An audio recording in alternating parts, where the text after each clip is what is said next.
Picture Le Mans in 1950. Pause. Not the polished, sponsor-draped spectacle it would become.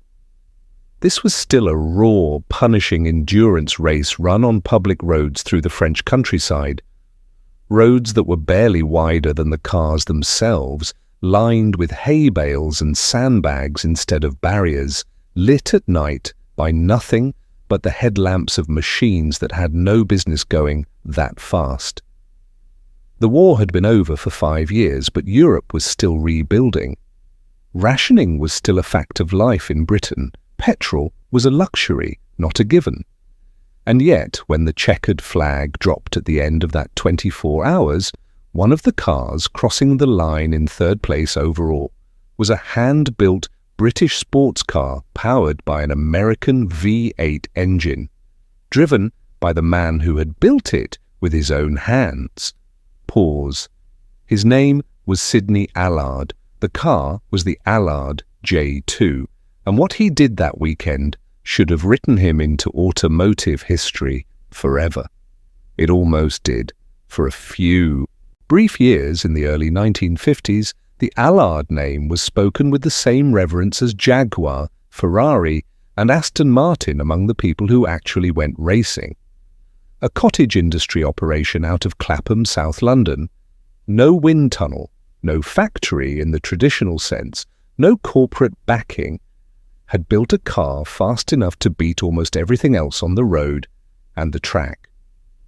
So how do you go from beating the establishment at Le Mans to disappearing entirely within a decade? Pause. The answer involves a man of extraordinary mechanical instinct, a brilliant but brutally simple philosophy of building fast cars, and a turn of events that no one inside that small London garage could have predicted.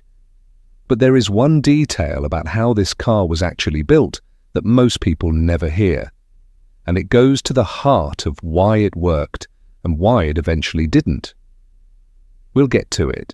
Section 1. Sydney Allard, the man who built his own rules. Before there was a company, there was a man. And before there was a man building cars, there was a man winning trials. Sydney Herbert Allard was born in 1910 in London. His family were in the motor trade. His father ran a garage, which meant Sydney grew up around engines the way some children grow up around books or sports.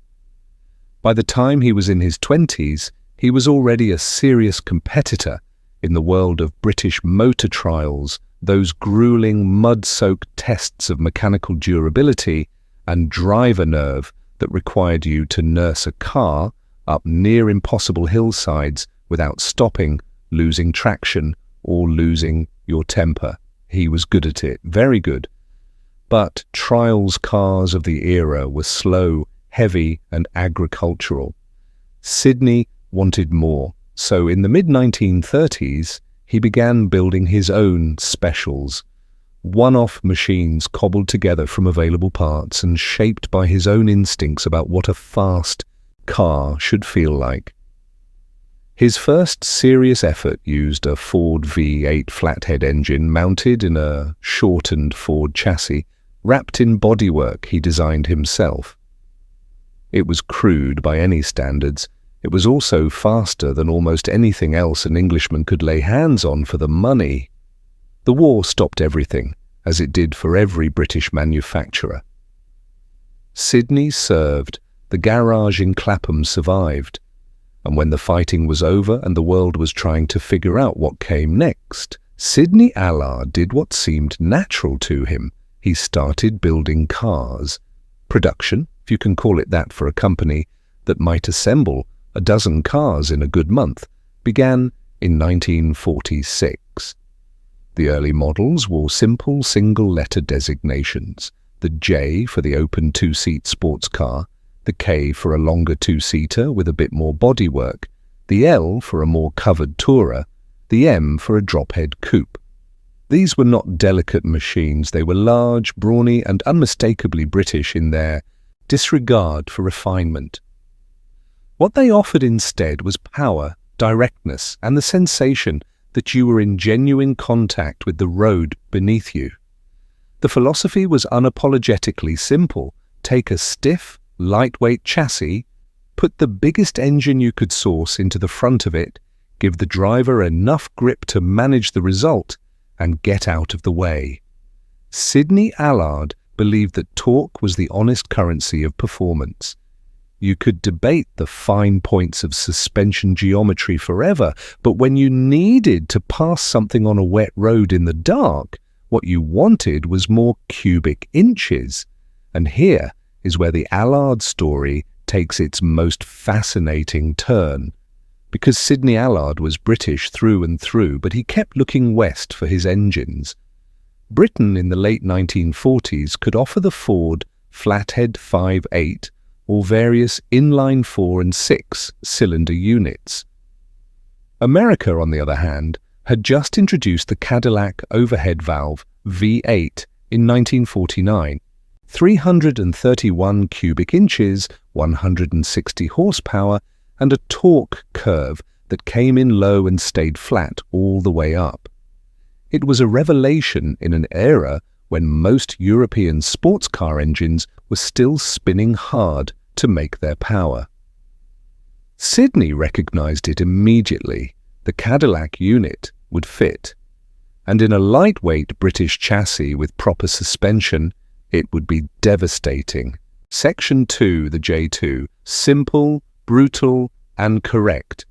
The Allard J2 arrived in 1949, and it is the car that defines the mark. Everything before it was the education. The J2 was the exam. The recipe was exactly what you would expect from Sydney Allard at this point in his thinking.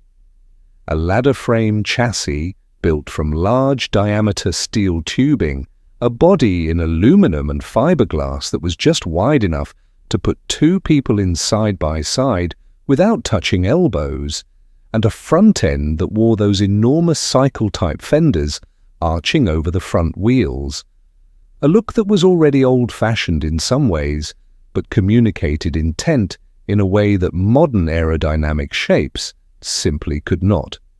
What made the J2 technically interesting was its rear suspension.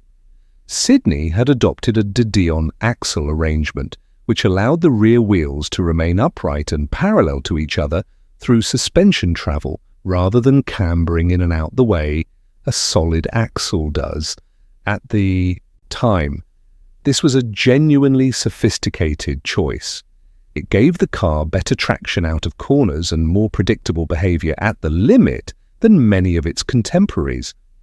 Paired with independent front suspension using coil springs and a transverse leaf, the J2 could put its power down with more authority than its architecture might have suggested. And there was a great deal of power to put down. Buyers of the J2 in America, where the majority of them were sold, could specify the car with various engines, the Ford Mercury flathead V8, which was familiar and tunable, or the new Cadillac overhead valve unit.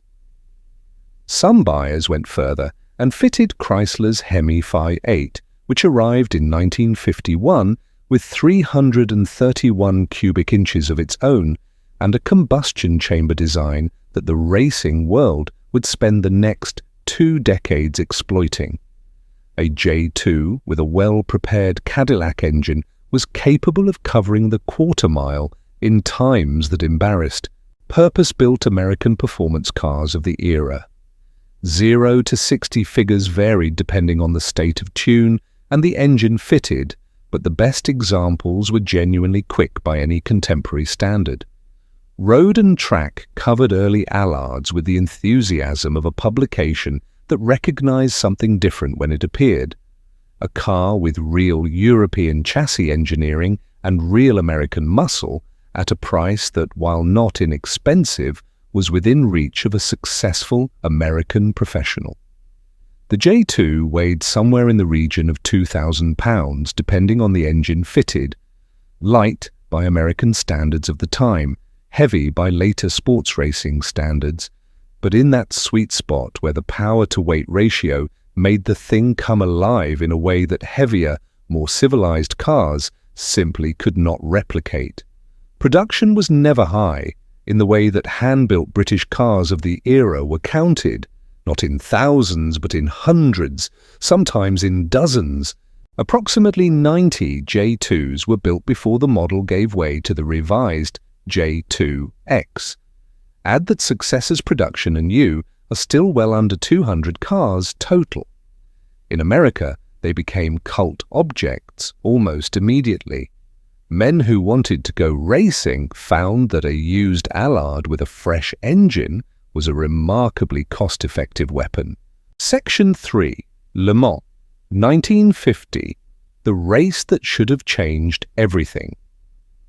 To understand what Le Mans 1950 meant for Sydney Allard, you need to understand what the race represented in that moment.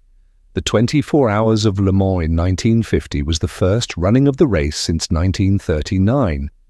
11 years had passed. The course was essentially the same.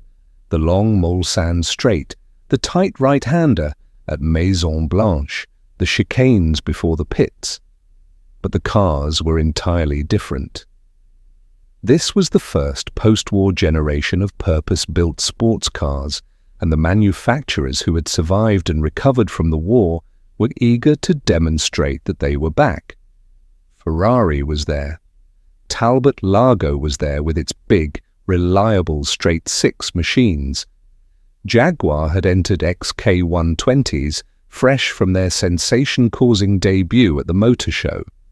The field was serious, and the race was considered among the most important sporting events in the world.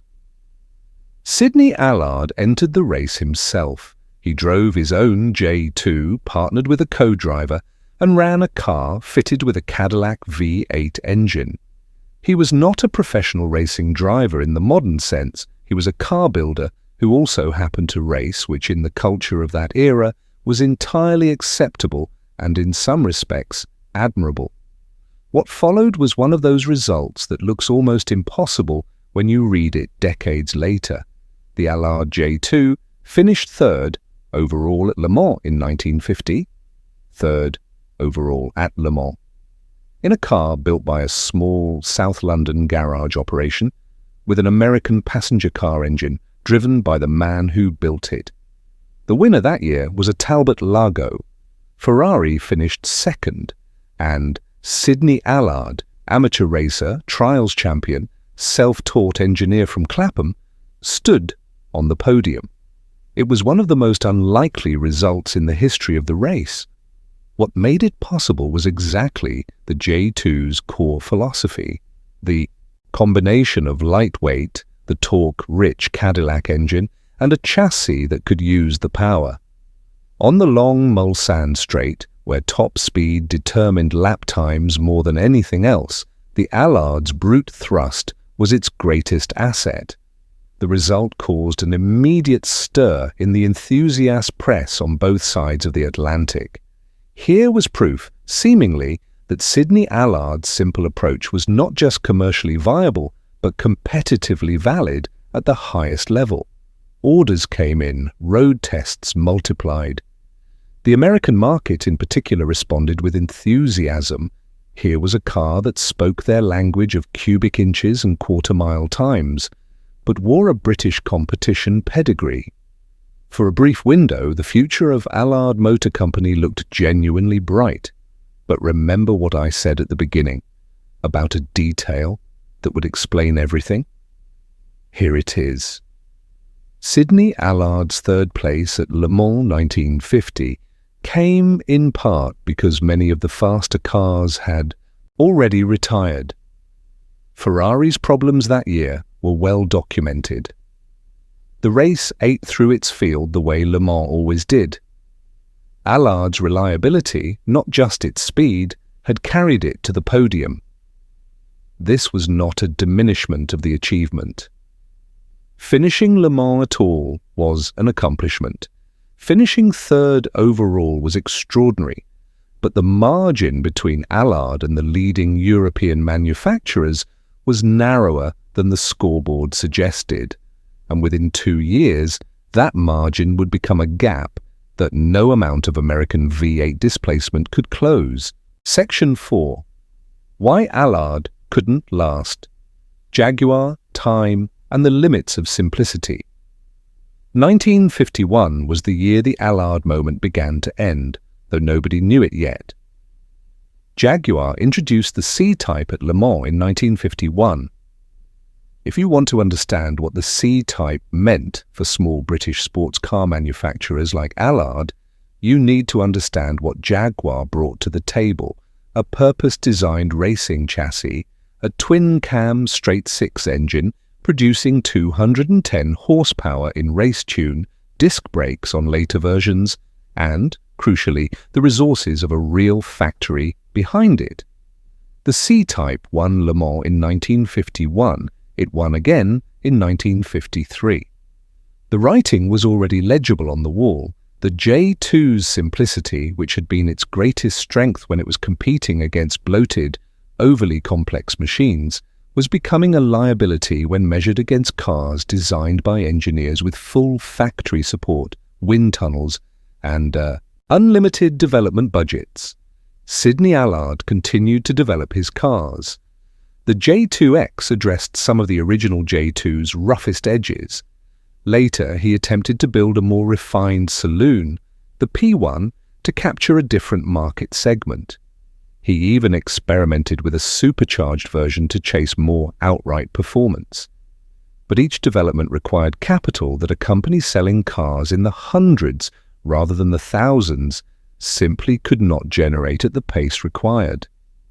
The American market, which had been the saving grace of the early 1950s, began to shift as well. By the mid-50s, Chevrolet had introduced the Corvette, refined progressively with each model year. And American buyers who wanted an open sports car with a V8 engine had a domestic option that came with a dealer network, warranty support, and replacement parts that were available at the corner store.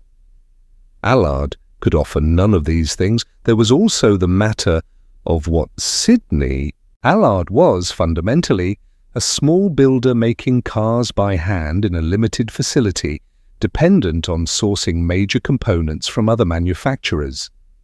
When Cadillac updated its V8 and the dimensions changed, it affected fitment. When Ford changed its engine designs, Allard had to adapt. The supply chain risks that a large manufacturer could absorb through engineering resources were existential problems for a company of Allard's size. Production figures tell the story clearly. Across the entire history of the marque, from 1946 through the final cars built around 1959, Allard produced somewhere in the region of 1,900 cars in total, across all models. In any given year, that might mean fewer than 200 cars. By the mid to late 1950s, annual production had fallen to a fraction of that. Sydney Allard did not give up easily. He was not a man who gave up easily. But by the end of the decade, the math had become impossible to argue with. The last Allards left the Clapham Works around 1959. Sydney himself remained active in the automotive world. He was involved in drag racing in Britain, of all things, recognizing that the American muscle car culture he had always understood was finding its way across the Atlantic. He died in 1966. Today, a good J2, particularly one with documented history and its original drivetrain specification, commands serious money at auction. Examples in strong condition have sold at major American auctions for sums well into the six figures. The cars are recognized by serious collectors for exactly what they were: a genuine, honest attempt to build the fastest possible thing out of available materials by a man who understood what fast actually meant. The story of Allard is, in one sense, a story about the limits of simplicity. Sydney Allard's great gift was also his constraint. He understood, intuitively and deeply, that a light car with a powerful engine and competent suspension would beat a heavier car with a more powerful engine almost every time. He was right. He was right at Le Mans. He was right in American club racing. and the data from those years confirms it. But simplicity has a ceiling. At some point, the competition catches up, and when it does, the only answer is more engineering, more resources, more factory, more money. Sydney Allard had none of those things in sufficient quantity. What he had was instinct, mechanical courage, and a refusal to believe that great performance was exclusively the property of well-funded organizations. For a few years in the early 1950s, he proved it wasn't. A third-place finish at Le Mans, achieved by the man who built the car, is a sentence that doesn't need embellishment. It stands on its own. There is something worth sitting with in the Allard story, particularly for the generation of men who grew up reading about these cars in Road and Track and Motor Trend during the 50s. Men who understood viscerally that a car built simply and well could embarrass a car built expensively but poorly. The Allard made that argument with its wheels, not its brochure. It also stands as a reminder that the history of great cars is not exclusively the history of great companies. Sometimes it is the history of one man in a London garage who decided to see what would happen if he put a Cadillac engine where the laws of physics suggested it ought to go. So here is what I want to know from you. Did you ever drive an Allard or see one in person before they became auction house rarities? And if you were building something like the J2 today, same philosophy, just the best available V8 you could source and the lightest chassis you could fabricate. What engine would you reach for first? If you found this one valuable, a subscription and a like genuinely help this channel reach the people who care about this history. These stories deserve to be heard. Thank you, as always, for spending this time with us.